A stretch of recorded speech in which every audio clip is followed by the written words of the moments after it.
ప్రభు వారు ఏం చెప్పారు? మీలో ఎవరైతే పాపం చేయరో ఆమె మీద రాయేయమంటే ఒక్కరు కూడా రాయి వేయడానికి సాహసం చేయలేదు. ఇప్పుడు ఆమె రక్షించబడింది, ఆ మరణం నుంచి రక్షించబడింది. ఇప్పుడు ఆమె చేయాల్సింది ఏంటి? ప్రభు ఏమన్నాడు? అమ్మా ఎవరి మీద రాయి వేయలేదంటే ఎవరు వేయలేదు ప్రభు.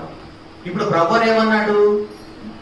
నేను కూడా నిన్ను ఏం చేయను, ఇక మీదట నువ్వు పాపం చేయకుండా బ్రతకాలి.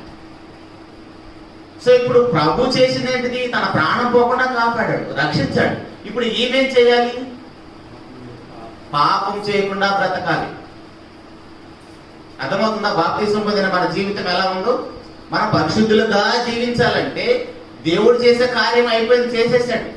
సర్వ మానవాళికి రక్షణ కార్యం సంపూర్తి చేయబడింది. ఇప్పుడు ఆ రక్షణ కార్యంలో అడుగు పెట్టిన మనం చేయాల్సింది ఏంటంటే మనం